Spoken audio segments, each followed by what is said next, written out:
बैठे रहे कोरोना के डर से, तो आरजेडी के नेता 2 महीना दिल्ली में बैठा रहे। अब पूछिए इनसे क्या कर रहे थे। तो बाद में हमने देखा कि प्लेन में उड़ रहे और प्लेन में केक काट रहे, वो हवा में प्लेन का उड़कर केक काट रहे थे, नीचे गरीब भूख से मर रहा था। ये आरजेडी की मिसाल है आपको। इसीलिए हम आपसे कह रहे हैं कि डरने और घबराने की जरूरत नहीं है। आज आपके पास अल्हम्दुलिल्लाह देवेंद्र यादव साहब, असदुद्दीन ओवैसी, उपेंद्र कुशवाहा, बहुजन समाज पार्टी, हम सब लोग मिलकर आपके दरमियान में। आपको किसी से डरने और घबराने की जरूरत नहीं है। बेखौफ होकर अपने वोट का इस्तेमाल करिए। और मैं आपको बता रहा हूं कि सेक्युलरिज्म के नाम पर आरजेडी ने बहुत ठगा हम लोगों को। अगर 15 साल इनको इख्तिदार मिला तो बताओ आपने मुस्लिम अक़लियत के लिए क्या किया, बताओ हमको क्या किया। सिर्फ आकर कहते थे कि रमजान आया तो हम 15-16 घंटे रोजा रहते, और ये इफ्तार की दावत करके सर पे टोपी पहन के लो खाओ, खजूर खाओ, खजूर खाओ, खजूर खाओ। हमारे मुंह में घुस क्या खजूर, कि हम तुम्हारे खजूर के मोहताज हैं। हम तो रोजा रहते अल्लाह के लिए क्योंकि हुक्म हुए, मगर वो मोहब्बत इनकी खाली रमजान में एक इफ्तार पार्टी के कर कर हमारी मोहब्बत दिखाते, और साल के 365 दिन हम परेशान रहते। ये कब दूर होगा? जब सियासी तौर पर आपकी आवाज होगी, आपकी पहचान होगी, कोई आपके गम को समझने वाला होगा, कोई आपके ताल्लुक से लड़ने वाला होगा।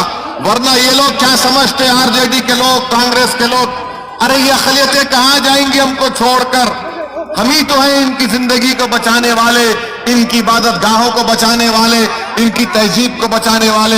याद रखिए, भारत की तारीख गवाह है कि जिस किसी ने अक़लियतों से कहा कि तुम्हारी जान की हिफाजत करेंगे, तुम्हारी इबादत गाहों की हिफाजत करेंगे, उन्होंने ही सबसे ज्यादा हमारी पीठ पर खंजर घोंपा, उन्होंने ही हमको लूटा है, हमको बर्बाद किया है।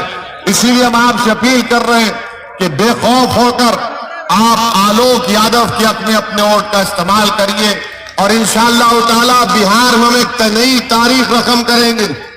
इंशाअल्लाह ताला नीतीश कुमार नहीं बनेंगे मुख्यमंत्री, आप देखना इंशाअल्लाह। ना हम नरेंद्र मोदी को, बीजेपी के किसी आदमी को मुख्यमंत्री बनाने देंगे इंशाअल्लाह ताला।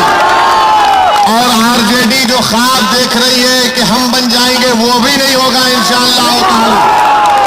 आप आलोक को यहां से अपना एमएलए बनाइए। मैं आपसे वादा कर रहा हूं इंशाअल्लाह ताला, जब पटना की नई सरकार बनेगी तो ना सिर्फ आलोक आपका विधायक बनेगा, बल्कि यहां से मंत्री बनकर दोबारा वापस आएगा इंशाअल्लाह। ये हालात पैदा हो रहे हैं, लोहा गर्म है, हमारी बात को समझिए। लोहा जब गर्म होता है जभी हथौड़ा मारा जाता है। तो आज लोहा गर्म है, आपके हुकूक को मनवाने के लिए, आपकी नाइंसाफी के खात्मे करने के लिए, और आपको अपना हक दिलाने के लिए। इसलिए हम आपसे कह रहे हैं कि इनको आपने आजमा चुके, आप आरजेडी को आपने आजमा लिया, नीतीश कुमार को आजमा लिया, देश ने नरेंद्र मोदी को आजमा लिया। अब आपको दोबारा इनको आजमाने की जरूरत नहीं है। और हमको हमारे बुजुर्गों ने क्या कहा कि मोमिन की शान वो है कि 2 बार एक बिल से नहीं डसा जाता, 2 बार एक ही सुराख से नहीं डसा जाता। बहुत हो गया, बहुत बार हमने नुकसान उठा लिया। अब आपसे हमारी गुजारिश है कि बिहार के विकास के लिए, बिहार के गरीबों के लिए, बिहार के बच्चों की शिक्षा के लिए आप बताइए कौन सा डिग्री कॉलेज यहां पर, स्कूल है, टीचर नहीं है, एक नाम का दवाखाना है यहाँ पर, लौका में नाम का दवाखाना है, ना डॉक्टर है, ना दवा है, कुछ नहीं है वहां पर। ये कब तक चलता रहेगा? ये उस वक्त खत्म होगा जब आप अपना वोट, जब आलोक के हक में इस्तेमाल करेंगे तो अस्पताल में डॉक्टर भी डर कर बैठेगा, दवाएं भी गरीब को मिलेंगी, उसका इलाज भी होगा, स्कूल में टीचर टाइम पर आएगा, बच्चों को खाना भी मिलेगा, डिग्री कॉलेज खुलेगा, हमारे बच्चे 3 साल की डिग्री 3 साल में मुकम्मल करेंगे। हमारे नौजवान जो रोजगार की बात कर रहे हैं, यकीनन रोजगार मिलेगा, मगर अगर कोई आकर लौखा के नौजवानों से कहेगा कि तुझे नौकरी लौखा में नहीं पटना में मिलेगी, तो फिर उस नौकरी का क्या फायदा। हम आपसे वादा कर रहे हैं कि उपेंद्र कुशवाहा को बिहार का नया मुख्यमंत्री बनाइए, आलोक को यहाँ का विधायक बनाइए, नौकरी मिलेगी तो लौखा में मिलेगी, आपके गांव में। तो यही चंद गुजारिशात हम आपके सामने रखे और आपसे फिर से अपील कर रहे हैं कि अपने एक कोर्ट का निशान है एयर कंडीशन, एसी छाप है। अब जब एसी चलता है तो पूरी गंदगी, पूरी सब चीज साफ करता है,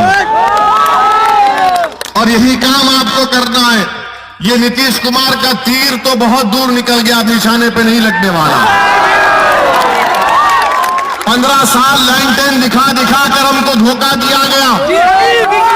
15 साल लैंटेन दिखाकर कहा गया, ये देखो इसमें जो रोशनी है तुम्हारे घर को रोशन करेंगे। हमारा घर रोशन नहीं हुआ, दो पूरे खानदान का घर रोशन हो गया। पूरा 15 साल गारत कर दिए, बर्बाद कर दिया, फिर आकर हमसे कह रहे हैं कि लैंटेन के हमारी अरे भाई, तुम्हारी रोशनी से तुमको फायदा हो रहा है, हमारे घर में तो अंधेरा ही रह रहा है। मेरे अजीज दोस्तों और बुजुर्गों, एसी छाप को वोट लगाइए।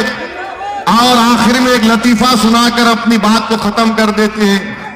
ये 10 लाख और 19 लाख याद रखिए, एक बिहार के बिहारी की कीमत 10 लाख या 19 लाख नौकरियां नहीं है।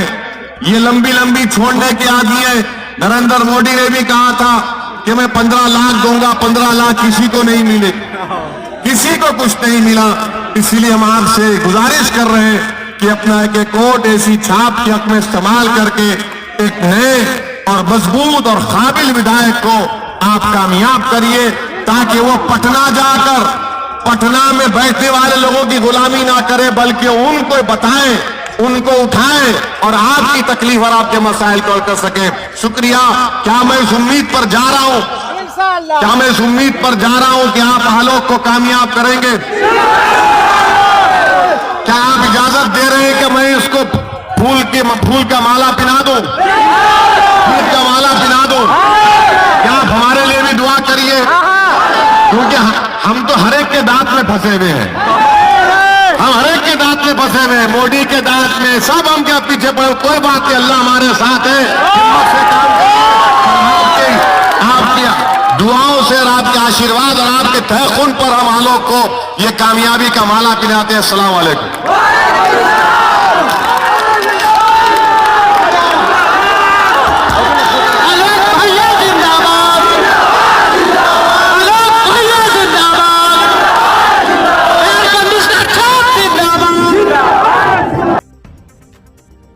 जनाब यूनुस अहमद रहमतुल्लाह अलैह के फर्जंद भी आज यहाँ पर हमारे साथ है, मैं उनका भी शुक्रिया अदा करता हूँ।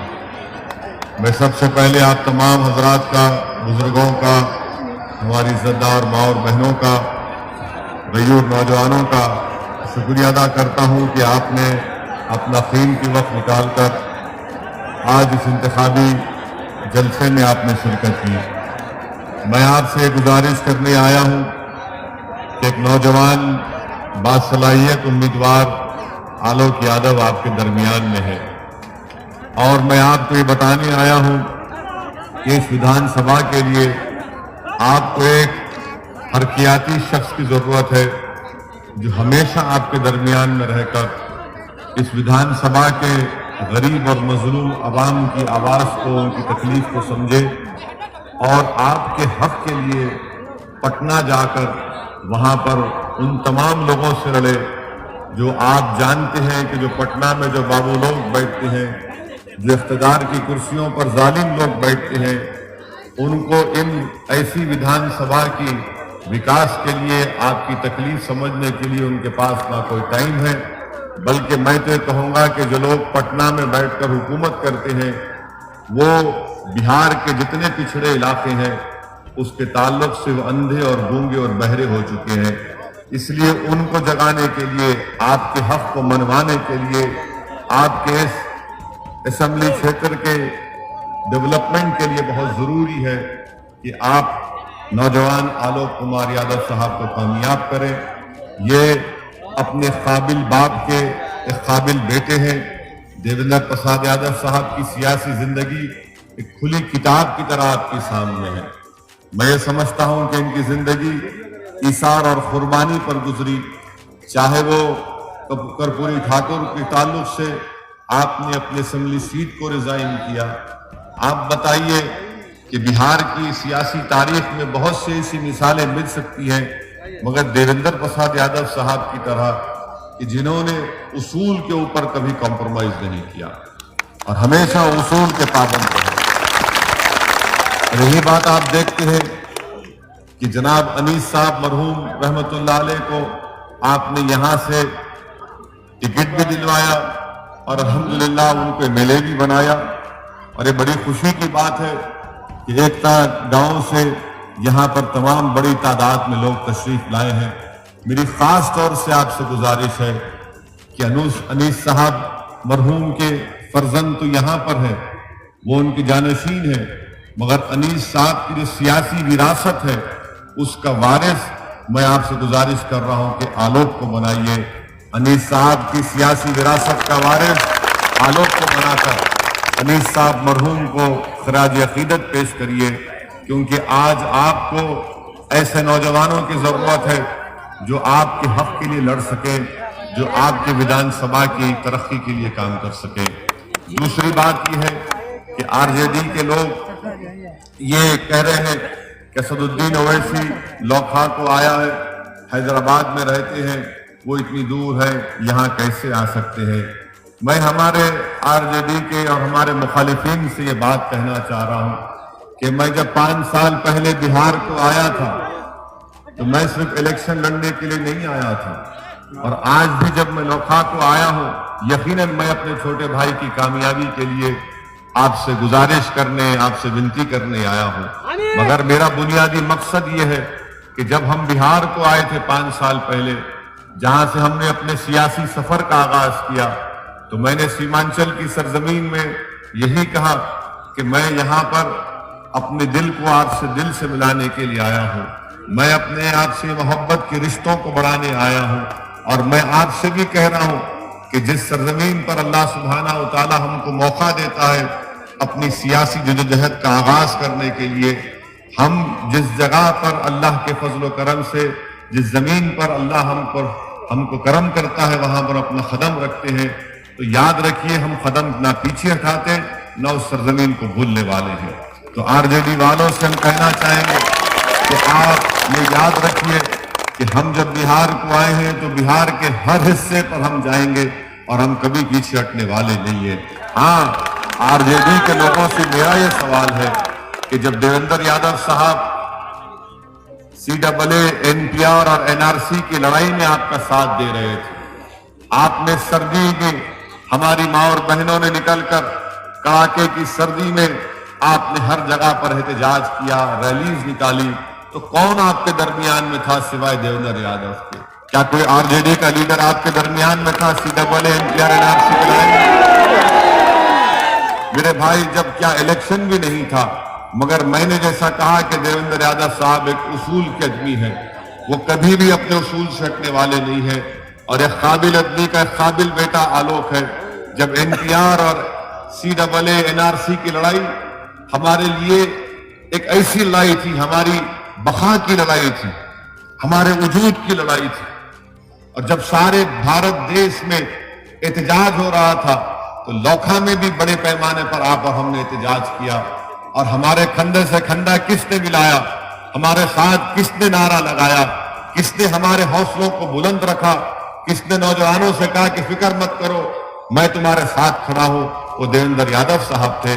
اسی لیے میں آپ سے گزارش کر رہا ہوں کہ اس کو یاد رکھیے.